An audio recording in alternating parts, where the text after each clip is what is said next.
Málo kdo si pod pojmem závodní hra s destrukcí představí jinou sérii než Flatout. Sérii, jejíž první díl spatřil světlo světa v roce 2004 a vznikl z šikovných rukou vývojářů z finského studia Bugbear. Stejně jako u předchozího videa, kdy se mluvil o sérii The Settlers, ale došlo ke zlomu, který zapříčinil silný úpadek série, ze kterého se už jen velmi špatně vyhrabává. První díl, který vyšel téměř před 20 lety, nám ukázal něco, o čem jsme ani netušili, že to chceme. Závodní hru s tak silnou destrukcí, že z auta zbydou jenom plechy, když projedete cílovou čárou. Skvělá fyzika, destrukční model, krásná grafika a spousta lidí, kteří proletěli sklem auta po nárazu. To jsou i dnes skvělé vlastnosti takhle staré závodní hry. Navíc u Flatoutu se mi stalo něco, co se mi u žádné závodní hry ještě nikdy nestalo. A to byli zapamatovatelní jezdci, u kterých mi navíc přišlo, že mají svůj závodní charakter, zkrátka jako by každý z nich jezdil jinak, i když to třeba tak nemuselo být. A tenhle pocit byl ještě silnější ve druhém dílu, který přišel o 2 roky později. Doteď si pamatuju, že Frank byl jeden z těch, co se vás neustále snažili zničit, nebo alespoň vystrčit ze silnice. Jake byl ten, co byl vždy všude první, a Ray byl ten, který jezdil v neovladatelných autech a tak dále. Ve druhém dílu se závodní vozy rozdělily z kategorií bronz, stříbro, zlato na kategorie podle toho, k čemu jsou vozidla určená.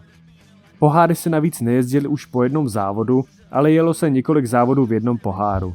To nejenže trochu protáhlo herní dobu, ale zároveň to dávalo možnost pořádně se naučit v tratě. Druhý díl je dodnes považován za asi ten nejlepší z celé série. Důkaz budíš to, že z druhého dílu vznikly ještě další 2 porty. Flatout Head-On, což byl port na konzoli PSP, a Flatout Ultimate Carnage, který vznikl pro Xbox 360 a PC. Pak ale přišla doba temna pro sérii. Vydavatel Empire Interactive, který dosud vydával všechny díly, se dostal do finančních problémů. Chtěl co nejrychleji vydat nové hry, ideálně z už zajetých sérií, které pod ně patřily, včetně Flatoutů, což ale bylo pro studio Bugbear nesplnitelné, a tak sérii opustili a třetí díl spadl do klína vývojářům z holandského studia Team 6 Games. Uspěchaný třetí díl tak spatřil světlo světa v roce 2011 a dodnes je znám jako jedna z nejhorších her všech dob. Ne závodních her, ale všech her. Sám jsem na hru dělal recenzi a na té hře se nedá najít nic pozitivního. Ta hra by určitě měla mít vlastní kategorii na školách, aby studenti věděli, co přesně nedělat. Člověk by si řekl, že studio Team 6 si napraví reputaci další hrou a částečně se to i stalo. Další hra ale byla pouze na mobilní telefony a v době, kdy výkonných mobilních zařízení bylo málo, takže se o hře Flatout Stuntman skoro nikdo nedozvěděl a dnes se hra už nedá ani oficiálně stáhnout. Pojďme se teď ale na chvíli přesunout pryč od série Flatout, protože je zde ještě jedna hra z té doby, kterou nesmíme minout.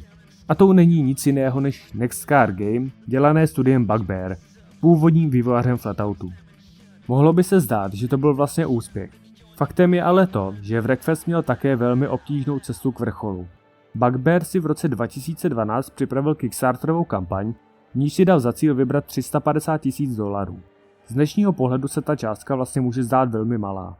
Výsledek byl ale ten, že kampaň byla tak bídná a špatně propagovaná, že se finským vývojářům podařilo vybrat něco málo pod $82,000. Kampaň tedy nesplnili.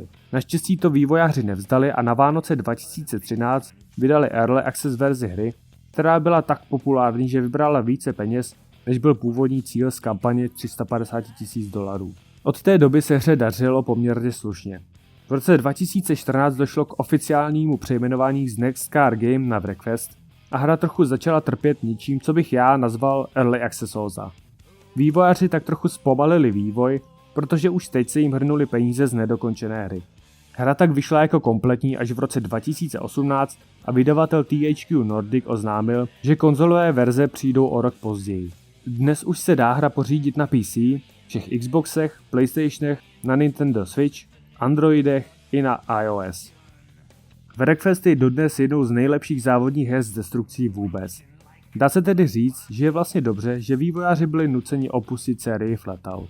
A když jsme zpátky u Flatoutu, tak se pojďme podívat do roku 2017, kdy vyšel Flatout 4 s podtitulem Total Insanity a tentokrát už s rukou vývojářů Kiloton Games. kteří jsou hlavně známí díky sérii WRC, a brácha by mě určitě neměl rád, když bych alespoň nezmínil, že v roce 2002 ještě pod názvem 4X Studios vydali hru s názvem Iron Storm.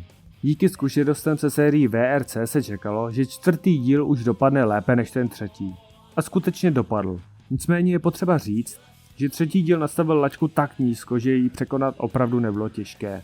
Destrukce se oproti předchozímu dílu opravdu výrazně zlepšila, tak jako všechno ostatní. Bohužel se nový Flatout ke kvalitám her původních ani nepřiblížil. Nejlépe je to vidět na 3 zásadních faktorech, které měly původní hry vždy dobově skvělé. Grafika, destrukce a soundtrack. Grafika už v době vydání na PS4 a Xbox One připomínala spíše minulou generaci konzolí. Destrukce se sice rovněž zlepšila, ale kvalitativně se ani nepřiblížila původním hrám. No a soundtrack byl takový nemastný, neslaný. Nemůžu říct, že by mě žádný song neuchvátil, právě díky Flatout 4 jsem objevil skupinu Beartooth. Bohužel tak zbylé 2/3 soundtracku se vůbec k závodní hře tohoto typu vůbec nehodí. A prosím nenuďte mě, abych začínal o fyzikálním modelu hry. Prosím.